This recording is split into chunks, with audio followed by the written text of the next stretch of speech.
గురించి సామెతల గ్రంథము 22వ అధ్యాయము 29వ వచనాన్ని ధ్యానించుకుందాం.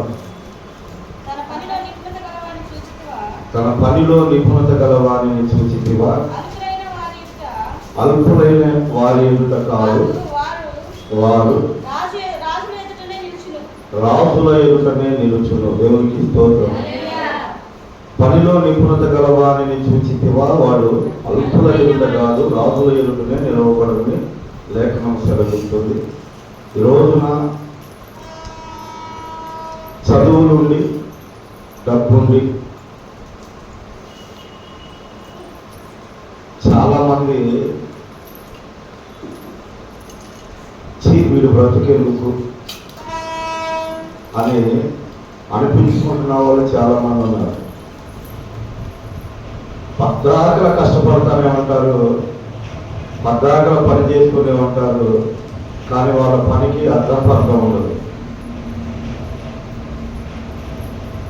ఇద్దరు వ్యక్తులకు ఒక పని అప్పచెప్పాడంట యజమాని. ఏం పని అయ్యా అంటే మొక్కలు నాటే పని. ఒకడు గొయ్యి తీయండి, ఒకడు పొడవండి, ఒకడు మొక్క పెడతాడు అని చెప్పాడట. ముగ్గురిని నియమించాడు. ఇద్దరు వెళ్ళారు. గొయ్యి తీసేవాడు గొయ్యి తీస్తున్నాడు, పూడిసేవాడు పూడుతున్నాడంట. మొక్క పెట్టేవాడు లేడు. ఎందుకు తీస్తున్నారు గొయ్యి, ఎందుకు పూడుతున్నారు వాళ్ళకే అర్థం కానటువంటి పరిస్థితి. ఎవరొచ్చి అడిగినా ఏం చేస్తున్నారయ్యా మీరు ఈ రోడ్డు పక్కన అంటే, మా యజమాని చెప్పాడు, నన్ను గొయ్యి తీయమన్నాడు, వీడిని పోవమన్నాడు, మొక్క మన పెట్టమన్నాడు, వాడు రాలేదని చెబుతున్నాడు. దీనివల్ల మనకేమర్థమైంది?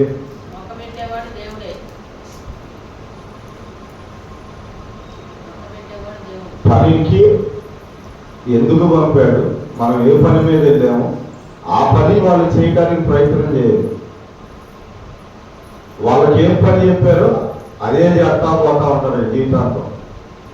అదే మనల్ని ముగ్గురు నియమించాడు మొక్కలు నాటడానికి. మొక్క పెట్టేవాడు రాకపోతే గొయ్యేటు తీసాడు కదా, మొక్క పెట్టి మట్టి పూడుద్దామన్న ఆలోచన వాళ్ళకు ఉండాలా వద్దా?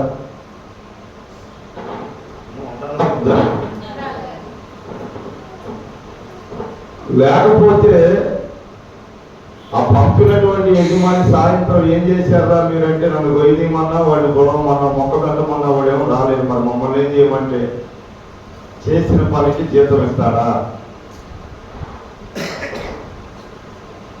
మా స్నేహితుడు ఒకడు ఉన్నాడు. వాడంటే టాప్ పనికి వెళ్ళినప్పుడు అందరూ 10 రాళ్ళు మోస్తాడు, 12 రాళ్ళు మోసేవాడు. సాయంత్రం పని దిగిన తర్వాత మేస్త్రి దగ్గరికి వెళ్ళగానే ఆడికంటే ఎక్కువ పని చేశాను, నా కూలి ఎక్కువ అని చెప్పేవాడు. అయ్యా నేనే కూలికి వచ్చాను, వాడితో పాటే 10 రాళ్ళు మోయొచ్చు కానీ 12 మోసి నాకు ఎక్కువ కూలి అడుగుతావు, అయ్యా నువ్వు రేపు నుంచి రావద్దనే ఉన్నాడు. మనం అర్థం చేసుకోవాల్సిన విషయం ఏంటంటే, పనిలో నిపుణత గలవాడిని చూసివా. నిపుణత, నైపుణ్యత అనేది ఒకటి ఉండదు. అందరూ పని చేస్తారు కానీ కొందరు పని చేస్తుంటే ముచ్చటేసి చూస్తే, కొందరు పని చేస్తే ఏముంటుంది, పనివాడు పందిరేస్తే పిసుకులు వచ్చి పడేసి అన్నట్టుగా ఉంటుంది. ఈ రోజున జీవం కలిగిన దేవుణ్ణి నమ్ముకొని కూడా, ప్రభువులో మనము ఉంటూ కూడా, సర్వ సృష్టికి కారణభూతుడైన దేవుడు ఏదైనా మనకి ఇవ్వగలిగి కూడా మనం ఇంకా అలానే ఉంటున్నాము అంటే, మనం చేస్తున్నటువంటి పనిలో, మనకు అప్పచెప్పినటువంటి పనిలో మనకి నిపుణత, నైపుణ్యత అనేది లేదు, శ్రద్ధ అనేది లేదు. బైబిల్ గ్రంథంలో ఒక వ్యక్తిని మనం గమనించినట్లయితే ఆయన పేరు దావీదు. దావీదు గారికి తన తండ్రి అప్పచెప్పినటువంటి గొర్రెలను కాయడానికి అడవికి వెళ్ళినప్పుడు, ఆ గొర్రెలను కాయటమే కాదు, ఖాళీ సమయాల్లో ఆయన సితారాను చమత్కారంగా వాయిస్తూ ఉండేవాళ్ళట. సితారాను చమత్కారంగా వాయిస్తూ దేవాది దేవుణ్ణి స్తుతిస్తూ ఉన్నాడట. దేవునికి స్తోత్రం, హల్లెలూయా.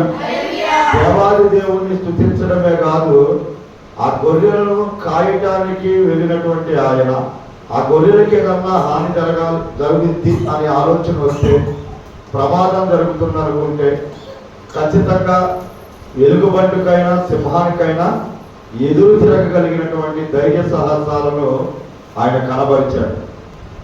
150 నేను చెప్పను కానీ కీర్తన ఎన్ని అధ్యాయాలమ్మ మొత్తం? దేవుని స్తోత్రం. దావీదు ఎదురు రాసి ఉంటాడంటారు.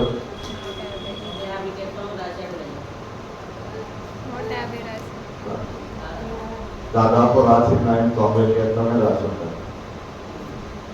మిగతావన్నీ కోరాహ కుమారులని, సలోమన్ అని కొంతమంది రాశారు.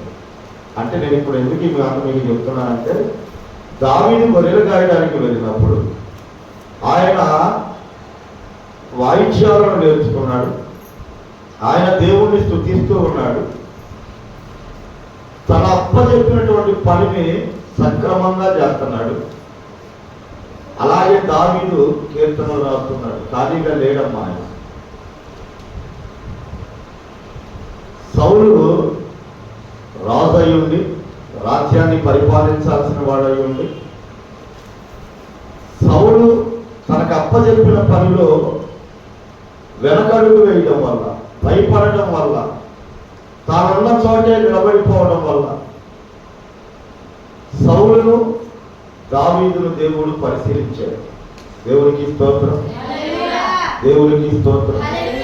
ఈ రోజున తండ్రి గొర్రెలను దావీదు కాస్తూ, ఆ గొర్రెలకు హాని జరుగుతున్నప్పుడు, ప్రాణాపాయ స్థితి వచ్చినప్పుడు సింహాలను సైతం ఎలుగుబంట్లను సైతం వెంటాడి వేటాడి తన ఒడిశాలతో కొట్టి తరిమి చంపినటువంటి అతని వీరత్వానికి, అతని పనిలో ఉన్నటువంటి శ్రద్ధకు, అతని పనిని అప్పచెప్పినటువంటి తండ్రి దగ్గర నమ్మకత్వాన్ని కాపాడుకోవడానికి ఆయన ఏమాత్రం కూడా వెనకడుగు వేయలేదు కనుక ఆయనను తీసుకొచ్చి దేవుడు ఎక్కడి నుంచో పెట్టాడు? సౌలు దగ్గర నిలబెట్టాడు, అధికారుల దగ్గర నిలబెట్టాడు, రాజుల దగ్గరే నిలబెట్టాడు. దేవునికి స్తోత్రం, హల్లెలూయా, హల్లెలూయా. ఒకానొక సమయంలో ఇశ్రాయేలీయుల ప్రజల మీదకి యుద్ధాన్ని ప్రకటించినటువంటి ఫిలిస్తీనులో ఒకడైనటువంటి ఆరమూరల చేరడు గొలియాతును ఎదిరించదగినటువంటి మాటలను ఆయన మాట్లాడిన విధానం చూసి, దేవుని యందు భయము భక్తి కలిగినటువంటి ఆయన విధానాన్ని చూసి అక్కడ ఉన్నటువంటి వారు ఆయనను రాజు దగ్గరికి నిలబెట్టాడు, తీసుకెళ్ళి. దేవునికి స్తోత్రం, హల్లెలూయా, హల్లెలూయా. ఈ రోజున జీవం కలిగిన దేవుని బిడ్డలమైన మనం ఏం చేస్తున్నామంటే, పేరు రావాలన్నా, ప్రఖ్యాత రావాలన్నా, ఘనత పొందాలన్నా, డబ్బు సంపాదించాలన్నా తమ సొంత ఆలోచనలతో ముందుకెళ్తున్నారు. మన సొంత ఆలోచన ఇప్పుడు పనికిరాదు. దేవుని బిడ్డల పైపెచ్చు అలా ఆలోచన చేసుకుని ముందుకెళ్తే కొంచెం పర్వాలేదు, కానీ మన వాళ్ళు ఏం చేస్తారంటే ఎదుటి వాళ్ళను తొక్కుకుంటూ పైకి రావాలని చూస్తారు. యేసయ్య గారంట పాటలు రాసి పాడుతున్న సమయంలో యేసయ్య గారికి మంచి పేరు వస్తుందంట. యేసయ్య గారు మహా అయితే ఒక 70-80 పాటలే రాశాడంట. ఒక ఆయన యేసయ్య గారి కంటే గొప్పగా అనిపించుకోవాలని దాదాపు 1000 పాటలు దాకా రాశాడంట. ఎన్ని పాటలు? 1000 పాటలు. 1000 పాటలు రాసినా కానీ ఏ పాట వినదగినదిగా కాదు, ఏ పాటను ఎక్కడా కూడా పెట్టుకునేటువంటి పరిస్థితి లేదు. యేసయ్య గారి పాట మీరు గమనించండి, ఏ చర్చిలోనైనా మోగుతూనే ఉంటుంది. అసలు యేసయ్య గారు ఇచ్చిన సాక్ష్యం ఏంటంటే, నన్ను ఇచ్చిన సేవకులు సైతం నా పాట పాడుకునే భాగ్యాన్ని దేవుడు నాకు ఇచ్చాడు దేవుడు. దేవునికి స్తోత్రం. ఎంతమంది సేవకులు ఆయన మీద అసూయతో ఆయన అవమానించాలని తెలియజేసి మాట్లాడినటువంటి మనుషులు సైతం నా పాట పాడుకునేటట్టు చేశాడు నా దేవుడు అని ఆయన స్తుతించేవాడు అంటే యేసయ్య గారు. దేవునికి స్తోత్రం. దేశ విదేశాల్లో ఆయన పాట మారుమోగిపోతుందంట. దేవునికి స్తోత్రం. ఈ రోజుకి ఆయన పాటలకు ఎంతో ప్రాధాన్యత ఉంది. ప్రభువుని ఆరాధించాలన్న ఆయన పాటే అన్ని సంఘాలలో చాలా వరకు. అంతటి గొప్ప ఘనతను ఇవ్వగలిగిన వాడు ఎవరు? దేవుడు. ఆయన కంటే పేరు సంపాదించాలని 1000 పాటలు పాడి ఉపయోగం ఏముంది? 1000 పాటలు రాసి ఆయన ఎందుకు రాశాడంటే, ఏ పాట రాసినా ఇది బాగాల, ఇది బాగాలేదని రాసుకుంటూ పోయి ఉంటాడు 1000 పాటలు. కానీ దేవుని బిడ్డలారా, ప్రభు ఆత్మ ప్రేరేపణ కలిగిన వాడై జీవం కలిగిన దేవుణ్ణి స్తుతించాలని, గణపరచాలని దీనుడై ప్రభు పాదాలు పట్టుకొని రాసిన ప్రతి పాట దేవుడు దీవించాడు. దేవునికి స్తోత్రం. హల్లెలూయా. ఈ రోజున అలాంటి వాళ్ళు ఎంతమంది లేరు సంఘంలో? కాస్త పేరు ప్రఖ్యాతులుగా, కాస్త పరిచర్య చేసే వాళ్ళని బట్టి కానీ, పాటలు పాడే వాళ్ళని బట్టి, వాక్యం చదివే వాళ్ళని బట్టి కానీ, లేదా అభిషేకులను బట్టి కానీ, సేవకులను బట్టి కానీ, చాలా మంది వీళ్ళకంటే నేను గొప్పగా కనబడాలి, వీళ్ళకంటే నేను గొప్ప అనిపించుకోవాలని చాలా మంది వ్యర్థ ప్రయత్నాలు చేస్తారు. దేవుడు ఆ ప్రయత్నాలు ఏమి వారికి ఘనతను తీసుకురావు. ఘనతను తీసుకురాగలిగింది యేసుక్రీస్తు ప్రభు వారి దయ ఒక్కటే, ఆయన ప్రేమ ఒక్కటే, ఆయన యందు ఉన్నటువంటి మన నమ్మకమే, మన భక్తే. మన పనిలో దేవుడు మనకు అప్పచెప్పినటువంటి పనిలో మనం నమ్మకంగా చేయటమే ఒకనాటికి దేవుడు దీవిస్తాడు మనల్ని. అంతేగాని మనం తొందరగా ఎదిగిపోవాలి, ఎవరికంటే గొప్పవాలి కుదరని పని. అలాగ అనుకుంటే దావీదు అసలు రాజు నిలబడడానికి అవకాశం వచ్చేది కాదు. ఎక్కడ గుండె దాచుకునేవాడు? ఎక్కడ సౌలు మహారాజు ఇశ్రాయేలు 12 గోత్రాల వారికి, సువిశాలమైన దేశానికి లెక్కకు మించిన ఇశ్రాయేలు ప్రజలను పరిపాలిస్తున్న మొట్టమొదటి రాజు అయినటువంటి సౌలుని తీసుకెళ్లి దేవుడు నిలబెట్టాడంటే దావీదులో ఉన్నటువంటి ఆ పనిలో నిపుణతే, నైపుణ్యతే, నమ్మకంగా చేసేటువంటి తత్వమే. ఆయనలో సోమరిపోతనం కానీ, ఆయనలో భక్తిహీనత కానీ దేవుడు చూడాల. సౌలులను దావీదుని దేవుడు పరిశీలించి చూశాడు. వీరిద్దరిలో ఎవరి నమ్మకమైన వాళ్ళు, ఎవరికి నమ్మకమైనటువంటి అపజెత్తులపై నమ్మకంగా చేస్తున్నారో పరిశీలన చేశాడు. పరిశీలన చేయబట్టే గొర్రెలు కాచుకునేవాడి దగ్గర నుంచి ఆయుధాలు మోసేదాకా వచ్చాడు. ఆయుధాలు మోసేదాకా వచ్చినాక రాజుకి అల్లుడైపోయాడు. రాజుకి అల్లుడైపోయిన తర్వాత దేవుడు ఆయననే మహారాజుని చేశాడు. దేవునికి స్తోత్రం. హల్లెలూయా. ఇలాంటి భాగ్యం ఎంతమందికి వచ్చింది చెప్పండి? ఇలాంటి భాగ్యం ఎంతమందికి వచ్చింది? ఎవరికి వచ్చిందయ్యా అంటే, నువ్వు దీవించబడాలన్నా, నువ్వు ఆశీర్వదించబడాలన్నా, నువ్వు గణపరచబడాలన్నా, నీకు అప్పచెప్పిన పని నమ్మకంగా యథార్థంగా నువ్వు చేయగలిగితే ఒకనాటికి దేవుడు ఖచ్చితంగా నిన్ను దీవిస్తాడు, ఖచ్చితంగా నిన్ను ఆశీర్వదిస్తాడు. దేవునికి స్తోత్రం. హల్లెలూయా. హల్లెలూయా. అర్థం చేసుకోండి. ఈరోజు యేసుక్రీస్తు ప్రభు వారు మనల్ని గణపరచడానికి, గొప్ప చేయడానికి, ఆశీర్వదించడానికి, దీవించడానికి ఇష్టపడ్డాడు కాబట్టి మనకి ఈ మాటలు తెలియపరుస్తున్నాడు. నేను పనిచేసే టైంలో మా మేస్త్రి దగ్గరికి నాతో పాటు 4-5 వచ్చేవాడు. మా మేస్త్రికి ఏ అలవాటు లేదు, కానీ ఆయన కష్టజీవుల కడుపు కొట్టేవాడు. మధ్యాహ్నం దాకా పని చేయించుకొని వాటికి తీసుకెళ్ళేవాడు టిఫిన్ చేయడానికి. ఆయన ఏం చేసేవాడంటే ఒక పునుగు 2 పునుగులు నేను చేయగలిగేసుకునేవాడు. బాగా పనిచేసి ఉండేవాళ్ళం కదా, మలాట్లు వేసి అయ్యి వేసి బాగా ఆకలి అయ్యేది. వదిలిపెడితే దాదాపు 40-30 పునుగులైనా తినేసి అంత ఆకలి ఉండేది. మేస్త్రి గారు సైతం 2 పునుగులు తినేసి చేయగలిగేసాడు. మనం ఏం తింటాం రా బాబు ఇంకా అని మహా అయితే ఆయన మీద ఒక 2 పునుగులు తీసుకుని మేము తిని మేము కూడా చేయగలిగేసేవాళ్ళం. 4-4:30 అయ్యే పాటికి కనపడతా ఉండేవాళ్ళం. దేవుని బిడ్డలారా, పని మాత్రం బహు భయంకరంగా చేపించేవాడు. తెల్లారేపాటికి ఆయన చక్కగా అట్టిగాయతో పెరిగన్నం తిని కడుపు నిండుగా తినొచ్చేవాడు. సాయంత్రం దాకా కడుపు నిండుతనం పోయేది కావాలి. మధ్యాహ్నం పూట మా కడుపు కొట్టేసేవాడు. ఒక బాధపడేవాళ్ళం, ఒక వేదన పడేవాళ్ళం.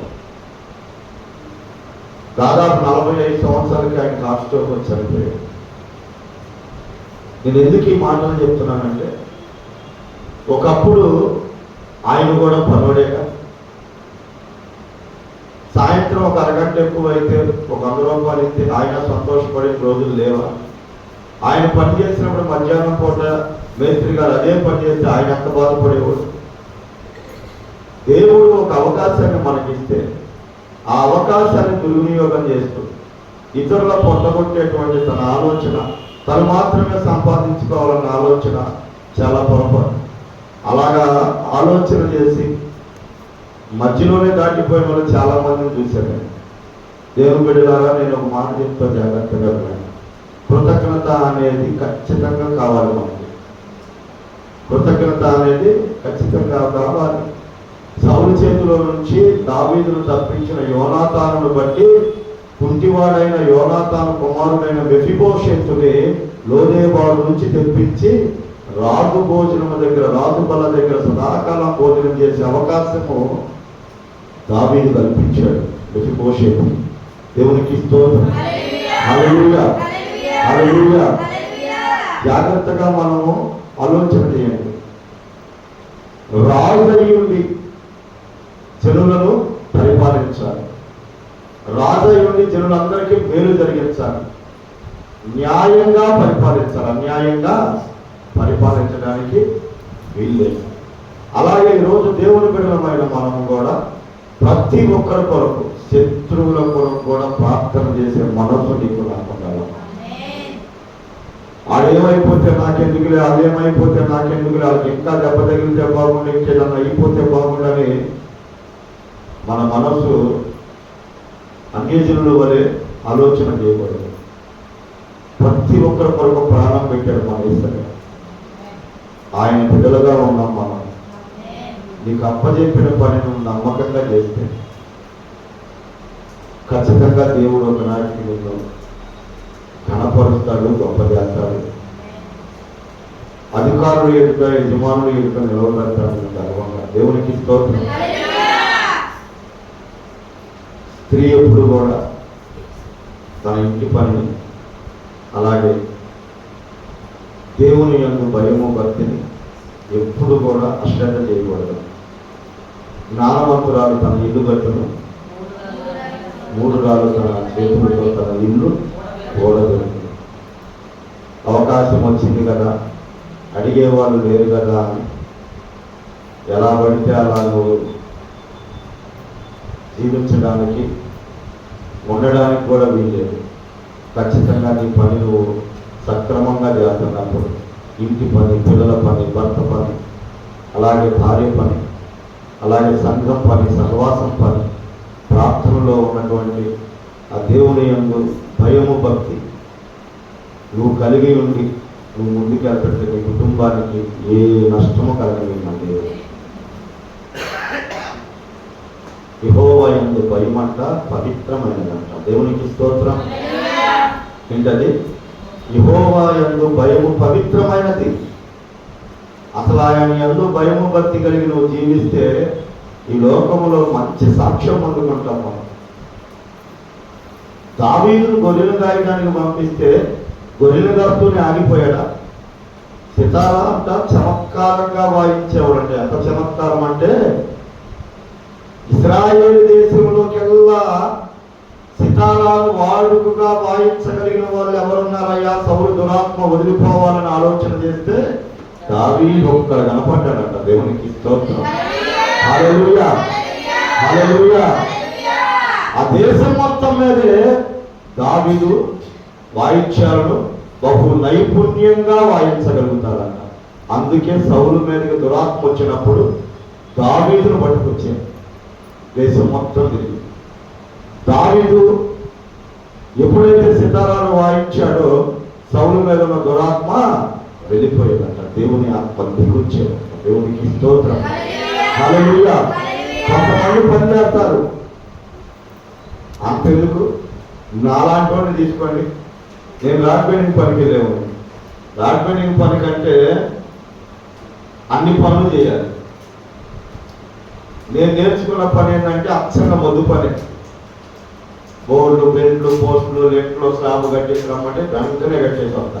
దాన్ని షో పని చేయమంటే పని చేయాల్సి నేను చేయను. అసలు ఆ పనికి కోరుకోవాలి. ఎందుకు బాగుంటే పని చేయలేక్కలంటే భయం. ఏ తాడు కింద పడతానని ఆ ఎలివేషన్ పనికి అనేది జనం. అసలు పని అంతా అదే విలువైంది. అది అర్థం చేసుకుంటే చాలా తేలిక పని, డబ్బులు ఎక్కువ. కానీ ఒంటి నిండా చెమటలు బట్టి ఒళ్ళంతా అలిసిపోయి ఏలబడి ఆ మలాట్లు వేయడానికి, ఆ పోస్టులు, బెల్ట్లు, బోర్డులు కడతానికే వెళ్ళేవాడిని కానీ ఆ పైకి వేయవాడిని కానీ.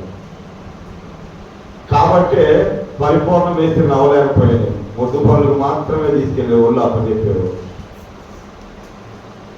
దావీదు అలా కాదు. అందరూ సితారాలు వాయించే వాళ్ళు ఉన్నారు, కానీ దావీదు మాత్రమే చమత్కారంగా వాయించగలుగుతాడంట. దేవునికి స్తోత్రం. హల్లెలూయా, హల్లెలూయా. మీరు గమనించండి, కొంతమంది పనులు చేస్తే ఏ కాడికి ఉతికినోళ్ళు ఉతికినట్టే ఉంటారు, కడిగినోళ్ళు కడిగినట్టే ఉంటారు. పొద్దున మరో వేసుకుంటే మధ్యాహ్నానికి అంట్లు తవ్వడం అయితే సాయంత్రానికి గొడ్లో ఉంచడం అయింది. అదే పని ఇంకొంతమందికి అప్పచెప్పండి, తప్పులు చిటికలో చేసే అవసరం వచ్చాక. నేను ఎందుకు చెబుతున్నానంటే ఈ మాట, చేస్తున్న పనిలో అందరితో పాటే చేస్తే మనకేముందమ్మా? ఆ పని మీద నువ్వు శ్రద్ధ కలిగితే, ఆ పనిలో నువ్వు నైపుణ్యత సంపాదించగలిగితే ఖచ్చితంగా ఆ పనిలో నిన్ను గొప్ప చేస్తాడు దేవుడు. అందరితో పాటు చూడడం వానరు నిన్ను ప్రత్యేకంగా చూస్తాడు. కొంతమంది కేవలం కూలి కోసమే ఉన్నారు, కేవలం కూలి కోసం. అంటే అందరూ వెళ్ళేది కూలి కోసమే, కానీ ఆ కూలి వచ్చేదాకా సాగదీస్తా ఉంటారు. అంటే మీకు ఎట్లా చెప్పాలంటే, ఒక డాక్టర్ ఇసుకు మొయ్యాలయ్యా అని పిలిస్తే టైం అయిందాకా ఆ డాక్టరే మోస్తుంటారు. కాళ్ళ కింద సేవ పడ్డా కావదు. అదే ఒకరికి అప్పచెప్పారు అనుకోండి, ఆడ అంతన్నా ఇవ్వని తప్ప చేసేసి పొలుగు బాగా వచ్చి ఆడ పడేసి కూలేంటారు. శ్రద్ధ, చురుకుదనం. అసలు చురుకుదనం కలిగి ఉండడం గొప్ప భాగ్యం. పనుడంట దొంగగా ప్రవర్తిస్తారంటే యజమానికి నష్టం అంట. చాలా మంది మేస్త్రి బాగుపడిపోతాడని వచ్చిన పని కూడా చేయరు, ఆడి కూలి బట్టికే వాడు చేసుకుంటాడు. అలాంటి వాళ్ళు ఎప్పటికీ ఎక్కిరారు. ఆ ఇశ్రాయేలు దేశం మొత్తం మీద సితారాలు వాయించే వాళ్ళు చాలా మంది ఉన్నారు, కానీ దావీదు ఒక్కడే చమత్కారంగా వాయించగలుగుతాడు. దేవునికి స్తోత్రం. ఇప్పుడు మా పెద్దక్క ఇప్పుడు దేవుడు అని ఉంటాడు, వాడు పిచ్చోడు అంటారు. వాడు రమ్ము కొడితే ఇప్పటి వరకు నేను పాస్టర్ అయినా కానీ, పాస్టర్ అవ్వకముందు కానీ వాడిని మించిన వాళ్ళకి నాకు దగ్గర రమ్ము కొట్టేది. వాడు అంత చమత్కారంగా అంత చక్కగా కొడతాడు. పాట పాడాలన్నా కానీ ఊపు వచ్చింది. దేవునికి స్తోత్రం. ఒక్కొక్కరికి దేవుడు ఒక పని అప్పచెప్పినప్పుడు ఆ పనిలో వాళ్ళు నైపుణ్యతను సాధిస్తారు. నేను ఈ సేవలోకి వచ్చినప్పుడు చాలా మంది సేవకులు ఉన్నారయ్యా, 30-40 సంవత్సరాల నుంచి సేవ చేస్తున్నారు. ఎక్కడేసిన గొంగలు అక్కడే ఉందయ్యా. ఆ సంఘాల్లో ఆ 30 మంది, ఆ 20 మందేనయ్యా. ఎప్పుడు కూడా టిఫిన్ వాళ్ళ దగ్గరికి, కూరగాయల వాళ్ళ దగ్గరికి వెళ్ళి ప్రార్థన చేసి అవి తెచ్చుకోవడమే. చివరికి మా బావని సవాల్ చేసే నేను అసలు మైకి ఇచ్చిన మొట్టమొదటిలో సాక్ష్యం చెప్పమని పురిపాలెంలో ఆయనకి సాక్ష్యం నేను ఆయనకి సవాల్ చేశాను. 10-15 ఏళ్ళ నుంచి సేవ చేస్తున్నారు. నేను సేవలోకి వచ్చానంటే నీకే నేను ఇచ్చేవాడిగా ఉంటానని చెప్పాను. దేవునికి స్తోత్రం. అది ఎలా సాధ్యం, దాన్ని ఎలా సాధించాలి అంటే ఒకటే మార్గం, యేసయ్య పాదాలే మార్గం. కడుపు కట్టుకున్నాను, కన్నీళ్లు గాల్చాను, రోజులు తరబడి నిద్రాహారాలు మాని అయ్యా అయ్యా అయ్యా అయ్యా అని ఏడవబట్టి ఈ రోజున నిజంగానే వాళ్ళకు కూడా ఇచ్చేవాడిగా తీసుకుంటుంది. దేవునికి స్తోత్రం. నువ్వు ఏ పని అయితే దేవుడు నీకు అప్పచెప్పాడు ఆ పనిలో నువ్వు శక్తివంచన లేకుండా, సోమరపోతనం చూపించకుండా, కపటము చూపించుకోకుండా నువ్వు ఎప్పుడైతే పని చేస్తావో ఆ పనిని బట్టి నా దేవుడు నిన్ను రాజులు ఎదుర్కొనగలుగుతాడు. అదిగాక రాజు అయిన దేవుని పక్కనే కూర్చోమంటావు, ఆయనే నీ దగ్గరికి దిగి వస్తాడు. దేవునికి స్తోత్రం. హల్లెలూయా హల్లెలూయా. అర్థం చేసుకోండి ఈరోజు జీవం కలిగిన దేవుని వాక్యాన్ని. పేతురు గారు చాలా వాళ్ళకి ఏ దిక్కును వల వేస్తే ఏ చేపలు పడేది వాళ్ళకి తెలుసు. కానీ రాత్రి అంతా ప్రయాసపడ్డారు. ఎప్పుడైతే యేసయ్య మాట చొప్పున వేశారో వల 153 గొప్ప చేపలు పట్టాయి.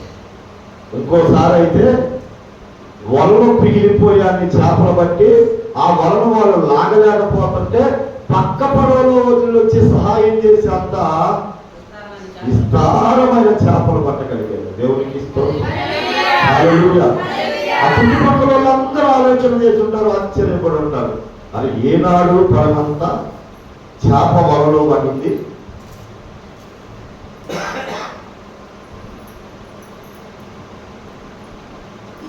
ఇది ఎలా సాధ్యం అంటే యేసయ్య మాట విని వలలో వేయటం వల్ల. దేవునికి స్తోత్రం. నువ్వు కూడా యేసయ్య మాట వింటూ నీ పనిలో నువ్వు నమ్మకంగా శ్రద్ధ కలిగి చేయగలిగితే ఖచ్చితంగా దేవుడిని జీవిస్తాడు. ఒళ్ళు రాసుకునే దావీదు మహారాజును చేసిన దేవుడు నిన్ను ఘనపరుస్తాడు, గొప్ప చేస్తాడు. ఆయన గొల్లిగా చెప్పనే నాకు అప్పచెప్పింది గొల్లిగా చెప్పనేది అని చెప్పేసి ఆ గొల్లిగాస్తూనే ఉన్నట్టయితే సితారా నేర్చుకునేవాడు కాదు. ఆ సితారా నేర్చుకోవడంలో నైపుణ్యత కలిగి చమత్కారంగా వాయించేవాడు కాదు. ఆ చమత్కారంగా వాయించగలిగిన తనమే, ఆ పని మీద ఉన్న శ్రద్ధే తీసుకెళ్లి సౌలు ముందు నుంచోబెట్టింది. జీవం కలిగిన దేవుని యందున్న భయమే ఆరమూల జానుడు గొలియాతుని సవాలు చేయగలిగింది, ఓడించగలిగింది. దేవునికి స్తోత్రం. హల్లెలూయా హల్లెలూయా. రాజుకు అల్లుడైన దావీదు లాంటి వాడు ఈ నగరంలో అంతటి ఘనమైన వాడు, ఘనుడైన వాడు, నమ్మకమైన వాడు ఎవరున్నారయ్యా అని దావీదును బట్టి సాక్ష్యం పొందాడు దావీదు. దేవునికి స్తోత్రం. హల్లెలూయా. నిన్ను బట్టి దేవుడు ఆ సాక్ష్యం ఇవ్వగలుగుతారా? నన్ను బట్టి దేవుడు ఆ సాక్ష్యం ఇవ్వగలుగుతారా? చాలా మంది అంటారమ్మా సమయం అయిపోయింది, భర్త వచ్చే టయానికి అనావుడిగా చేస్తాడు, ముందుకు పడేది వెనక్కి పడేది తెలియకుండా.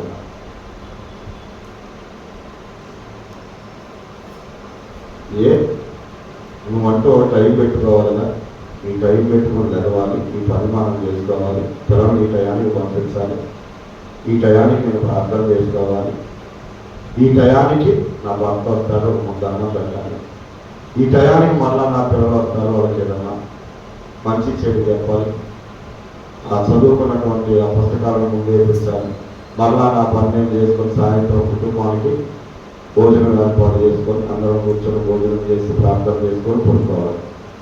మీరు మీ రోజును కనుక మీరు ఖచ్చితంగా అంచనా వేసుకొని తగిన సమయానికి పని చేయాలనే ఆలోచన లేకోకుండా కనుక నువ్వు జీవిస్తే నీ జీవితంలో నువ్వు ఏది సాధించదు. ఖచ్చితంగా టైం పెట్టుకొని ఖచ్చితంగా ఎన్ని పనులున్నా చాలామంది మీరు గమనించండి, పని చేసుకునే టైంకి ఇప్పుడు అంట్లు కడగాలి, మనం అంట్లు ముందు వేసుకుంటాం, ఎవరైనా రాగానే అయ్యాడు పడేస్తారు, అయ్యాడు పడేసి ఇంకో ముచ్చట పెట్టేసుకుంటారు. ఇక ఆ అంట్లు ఇంట్లో వాళ్ళందరూ నాకి పారేసి ఆ చేతులు కడిగి అవన్నీ ఆల్రెడీ అంట్లు అవి ఆ కుక్కలు నాకుతీయ తెలియదు, పందులు మూతులు కడితే తెలియదు. కానీ మనకు మాత్రం ఈ మీటింగ్ అవసరం. కొంతమందిని చూడండి, భయం ఉన్నవాళ్ళు, బాధ్యత ఉన్నవాళ్ళు మాట్లాడతానే పనిచేస్తున్నాం. దేవునికి స్తోత్రం. హల్లెలూయా. వాళ్ళ ఇల్లు చూడండి ఎంత శుభ్రంగా ఉంటాయో. ఎవరైనా బయట వాళ్ళు వచ్చినా కానీ మెచ్చుకోవాలి. సాంకేతం ఉంది, ఇంటిని చూసి ఇల్లాలు చూసి ఇంటిని చూడాలన్నారా, ఇంటిని చూసి ఇల్లాలు చూడాలి. నేను చెప్పాల్సిన పని ఏం లేదు. నువ్వు ఎన్ని పనులు పెట్టుకున్నా నీ పనులు దేవునికి సమయం ఇవ్వాలి. దేవునికి సమయం ఇవ్వలేని నీ జీవితం ఎప్పటికీ బాగుపడదు, ఎప్పటికీ నీ కుటుంబం ఎక్కువ రాదు. ఈ రోజు నుంచన్నా ఒక తీర్మానం తీసుకోండి. భార్య భర్త బాధ్యత, పిల్లల బాధ్యత చేసేసే నాకు సంబంధం లేదనుకోమా. ఖచ్చితంగా ప్రభు పాదాలు పట్టుకొని బ్రతిమలాడే ఆ యొక్క ఆలోచన నీకు రాకపోతే నీ పిల్లలకి నీ భర్తకి కాపుదల ఎక్కడి నుంచి వచ్చింది?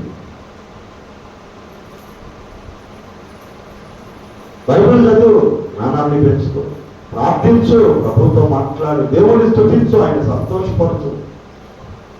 నీ కుటుంబం నానాటికి వర్తిల్లి.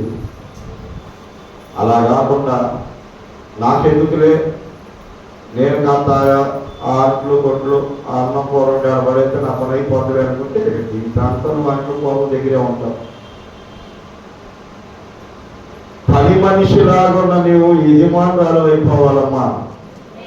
అలా అవ్వాలంటే ప్రార్థనే నీకు దీవెన, ప్రార్థనే నీకు ఆశీర్వాదం. గొర్రెలే రాసుకుంటే సరిపోతులే నాకెందుకులే అనుకుంటే దావీదు సితారా నేర్చుకునేవాడు కాదు, దానిలో నైపుణ్యత సంపాదించేవాడు కాదు, దాన్ని చమత్కారంగా వాయించేవాడు కాదు. అలా వాయించడం ద్వారానే దేవుడు మహదానందపడిపోయాడు, సంతోషపడిపోయాడు. దావీదు స్థితిస్తుంటే దేవుని ఆత్మ దిగి వచ్చింది. దేవుని ఆత్మ దిగి రావడం వల్ల సౌలు మీద ఉన్న దురాత్మ వెళ్ళిపోయింది. ఆయన ఎక్కడో అడవిలో ఉండాల్సిన వాడు రాజనగర్లో బ్రతకడం ప్రారంభించాడు. దేవునికి స్తోత్రం. హల్లెలూయా. ఈ సితారా వాయించాలే దేవుడు నాతో ఉండాలి అని ఊరుకున్నాడా? అసలు ఎప్పుడు ఖాళీగా ఉండి ఆయన 90 కీర్తనలు రాశాడు చెప్పండి. రాశాడా లేదా? కీర్తనలు ఎవరి కీర్తనలు? దావీదు కీర్తనలు కాదా? ఆయన రాజు కాదా? ఆయన రాజు కదా. ఆయన మహారాజు అయి ఉండి ప్రజలను పరిపాలిస్తూ యుద్ధాలు చేస్తూ, అసలు యుద్ధం అంటేనే దావీదు, దావీదు అంటేనే యుద్ధం. యెహోవా యుద్ధములు జరిగించేవాడని ఆయనకి బిరుదు. ఆ యుద్ధానికి ఎప్పుడు లేదు, ప్రజలకు తీర్పు ఎప్పుడు చేశాడు, ఆయన కావాల్సిన నగరం ఎప్పుడు కట్టుకున్నాడు, ఎప్పుడు 7 సార్లు స్తుతించాడు, ఎప్పుడు 3 సార్లు ప్రార్థించాడు, ఎప్పుడు కీర్తన రాశాడు. ఖాళీగా లేదమ్మా దావీదు. కాబట్టి గొర్రెలు దాచుకునేవాడు మహారాజు అయిపోయాడు. దేవుడి దృష్టిలో పడ్డాడు. అప్పచెప్పడం నమ్మకంగా చేశాడు, శ్రద్ధతో చేశాడు, శక్తి వంచన లేకుండా చేశాడు, యథార్థంగా చేశాడు. కాబట్టి దేవుడు ఆయన్ని దీవించాడు. ఈరోజు నువ్వైనా సరే వెళ్తున్న పనిలో యథార్థంగా నమ్మకంగా ఉండు. ఇక్కడ ముందు నన్ను ఒక ఆయన తాగుబోతుడు పరిశీలించేవాడు. ఇతరం కలిసి తాగేవాళ్ళం, ఆయన దగ్గర డబ్బులు తెచ్చేవాడు, వ్యాపారం డబ్బులు నా దేవుడు పెట్టేవాడు కట్ల కట్ల. ఇతరం కలిసి తాగేవాళ్ళం, ఇంటికి వెళ్ళేటప్పుడు ఆయన డబ్బులు ఆయనకి ఇచ్చేవాడు. ఆయన లెక్కేసుకొని ఇచ్చేవాడు. ముందు ఆడేం కొద్దిగా తాగేవాడు, నేను బాగా తాగేసేవాడు. వెళ్ళేటప్పుడు మాత్రం డబ్బులు ఇచ్చాను, ఇంటికి వెళ్ళి లెక్కేసుకునేవాడు. ఎక్కడంత ఖర్చు పెట్టాను. 2-3 సార్లు నాతో అన్నాడు రీసెంట్గా. చాలాసార్లు చేతికి డబ్బులు ఇచ్చాను, నేను పరిశీలించాను, కానీ ₹1 కూడా కాదు, నువ్వు తీసుకోలేదేదరా, నాకేం పని, అమ్మకు దాపెడుతున్నాడు, తాగనాలు పొలాలు ఎక్కిస్తున్నాడు, కావాల్సిన సిగరెట్ ప్యాకెట్లు ఎక్కిస్తున్నాడు, బట్ ఆటో ఎక్కిస్తున్నాడు, రిక్షా బండి ఎక్కిస్తున్నాడు, పంపిస్తున్నాడు. నాకు ఇంకే డబ్బుతో ఏం పని? నేను ఎందుకు ఈ మాట చెబుతున్నానంటే, ఆ తాగుబోతుడు కూడా దాంట్లో యథార్థం చూసి అన్నను పిలిచేవాడు కాదు, ఎక్కడ ఉన్నాడు నన్ను ఇంటికి దేవుడు అనుకుంటూ వచ్చేది. ఎప్పుడైనా మన యథార్థతే మనం నిలబెట్టిద్దాం. ఒకసారి వివేక వందనాలు కాదు, ఒకసారి మనది ఏదో పండగ వచ్చింది. పండగ వస్తే ఒక ఆయన 20 కేజీలు మాంసం ఇస్తానన్నాడు, మోసం కొట్టాయన. ఇంకొక ఆయన్ని సరుకులకి ఇస్తా ఉన్నారు మనోళ్ళు. వాళ్ళు ఏం చేశారంటే, మేము సరుకులకి ఇవ్వలేయా, మాంసం మేము కొట్టిస్తామన్నారు. ఆల్రెడీ సరుకులకు ఇంకొక ఆయన ఇస్తానని వచ్చాడు. ఇప్పుడు మీరు చెప్పండి, ఇద్దరే మాంసం ఇస్తారన్నారు, ఒకళ్ళే సరుకులు ఇస్తారన్నారు. ఈ మాంసం ఇస్తారన్న వాడికి ఏం చెప్పాలి? ఇద్దరికి ఎవరు ఒకళ్ళ దగ్గర డబ్బులు తీసుకోవాలా లేదా? అదే కొంతమంది అయితే ఇద్దరి దగ్గర తీసుకుంటారు. నేనేం చేశానంటే, మాంసం కొట్టడానికి ఫోన్ చేసి, అలా నువ్వు వద్దులే ఈ మాట, సన్నబిడ్డల్లోనే మాంసం ఒకళ్ళు ఇస్తానన్నారని చెప్పేసి, ఈ మాంసం ఇస్తానన్నవాడు నేను ఎవరికైతే వద్దని చెప్పారో వాళ్ళ కాడికి వెళ్ళి మాంసం కొట్టిస్తాను. మీరు అర్థం చేసుకోండి బాగా. నేను కనుక లోబీతనం చూపించినట్టయితే ఆ మాంసం కొట్టేవాడు ఏమనేవాడు, నువ్వు ఏం పాస్టర్ రావు, దొంగ పాస్టర్, ఆల్రెడీ మాంసం కొట్టిస్తున్నా కానీ మళ్ళీ నాచార కూడా కొట్టించుకుంటున్నాడు అని చెప్పనేవాడు. నా పక్కన ఉన్న వాళ్ళేమో, దేవుడికి అక్కడ నీకు గారుగా ఎందుకు వద్దా అంటున్నా, తీసుకోదా వివేకలాగా తీసుకో అంటున్నారు. నేను కనుక ఆ రోజు కాస్త లోబీతత్వం చూపించి మోసానికి కనుక మౌనంగా ఉన్నట్టయితే ఆయన దగ్గర మనం పొరుగుపోయేది. ఆ మాంసం తర్వాత సాయంత్రం పూట పండగ అయిన తర్వాత ఆయన వచ్చి, అయ్యా మాంసానికి కూడా తీసుకోలేదు కదా అని 5,000 కానుక పెట్టిలో కానుకేసేది. ఆ రోజు నమ్మకం పోయినట్టయితే ఈ రోజుకి మన దగ్గరికి వచ్చేవాళ్ళు కాదండి. మనం చేస్తున్న పని మనకు సంతోషాన్ని ఇవ్వాలన్నమాట. మనం నమ్మకంగా చేయగలగాలి. నేను ఒక ఆయన అన్నాడు, నేను పంపించిన వాళ్ళందరి దగ్గర, దెయ్యాలు పట్టిన వాళ్ళ దగ్గర డబ్బులు తీసుకోలేదు అయిందని. ఆయన తీసుకుంటా నన్ను అన్నాడు, నేను బహు దుఃఖపడ్డా. నేను కాపాడుకున్న సాక్ష్యమే అది. నేను ప్రభువులోకి వచ్చిన కాడ నుంచి, దెయ్యాలు వదిలించడం ప్రారంభించిన కాడ నుంచి, దెయ్యాలు పట్టిన వాళ్ళ దగ్గర డబ్బులు తీసుకోవటం, బాగాన వాళ్ళ దగ్గర డబ్బులు తీసుకోవటం వినడం చరిత్ర ఉందా? లేదు. వాళ్ళు బాగుపడిన తర్వాత కానుక పెట్టి వేస్తారే, అవి కానుక అవుతాయి. కానీ నేనేనాడు నేను ప్రార్థన చేశాను, నాకు డబ్బులు ఇవ్వండి అని నేను అడగల. ఈ రోజు కూడా రోగి దగ్గరికి వెళ్తే నా దగ్గర ఉంటే నేనే ఇచ్చేస్తాను. కానీ నా సాక్ష్యానికే గడ్డి కొట్టాడు ఆయన ఆ మాటని. సరే, దేవునికి స్తోత్రం లేకున్నా ప్రభువు చూస్తున్నాడు. ఆయన అనడం వల్ల దేవుడి ఈ యొక్క నీతిని చూసన్నా నన్ను దేవుడు తీరుస్తాడని ఆశపడ్డా. దేవునికి స్తోత్రం. హల్లెలూయా. నేను ఎందుకు మాటలు చెప్తున్నానంటే, దేవుని పిల్లలు, నువ్వు చేసే పనిలో నీకన్నా సంతోషం కలగాలి, నీ వల్ల నమ్మకంగా ఉండాలి. ఎవరో ఏదో అన్నారని నిన్ను నువ్వే దిగులు పడి, బాధపడి, అవమానపడే పరిస్థితికి తెచ్చుకోమాకండి. అంటే నీకు అప్పచెప్పిన పని నువ్వు నమ్మకంగా చేస్తే ఎవరో ఎత్తు చూపించినా కానీ అవకాశం ఉంది. నా పని నేను చేశా, దేవుడు చూస్తున్నాడు కదా, ధైర్యం నీకు. మీకు అర్థమైందన్నమాట. దేవునికి స్తోత్రం. హల్లెలూయా, హల్లెలూయా. అర్థం చేసుకోండి ఈరోజు జీవం కలిగిన దేవుని వాక్యాన్ని.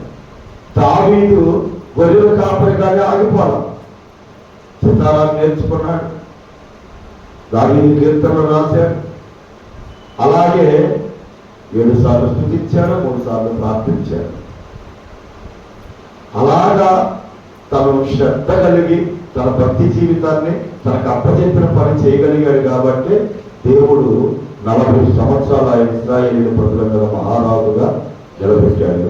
సూర్యుడు ఉన్నంతకాలం, చంద్రుడు ఉన్నంతకాలం ఈ సింహాసనం మీద ఉండక మానడయ్యా అని వాగ్దానం చేశాడు. దేవునికి స్తోత్రం.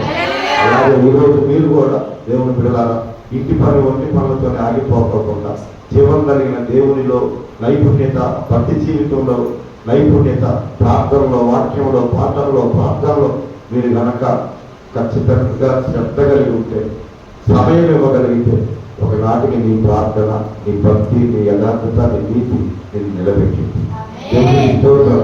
నీ భక్తి నీకు ధైర్యం పుట్టిందా? నీ నిరీక్షణ, నీ యథార్థ ప్రవర్తన నీ నిరీక్షణకు ఆధారం కాదా అని యోగు గారు మాట్లాడినట్లుగా మన భక్తి ఒకనాటికి మనకి ధైర్యం పుట్టించింది. భయపడాల్సిన పని లేదు. ప్రభు మనకు తోడై ఉన్నాడు. అప్పచెప్పిన పని నమ్మకంగా శ్రద్ధ కలిగి చేయడానికి ప్రయత్నం చేయండి. భర్త దగ్గర, అలాగే చేస్తున్న పని యజమానుల దగ్గర, అలాగే దైవజనుల దగ్గర కూడా, సంఘంలో కూడా నువ్వు బాధ్యత కలిగి నమ్మకంగా ఉండగలిగితే దృష్టిలోకి తీసుకుంటాడు. ప్రభు ప్రత్యేకించి నీకు పని అప్పచెబుతాడు. ఆ పనిలో నీకు నైపుణ్యత, నిపుణత కలిగించి అందరూ ఎదుట నిన్ను కనపరుస్తాడు, గొప్ప చేస్తాడు. దేవునికి స్తోత్రం. దేవుడు ఈ మాటలను దీవించునుగాక. ఆమె పరిశుద్ధుల ప్రవర్తంటే గొప్ప దేవుడు మహాదేవుల చెప్పబడిన మాటలు, నీ మాటలు విలువైన వెలకట్టలేని నీ మాటలు మేమందరం విన్నాం ప్రభు. ఆ మాటల ప్రకారంగా జీవించే భాగ్యం మాకు దయచేయమని నాతోనే నేను ఇస్తున్నాము, అడుగుతున్నాను తండ్రి. ఆమేన్.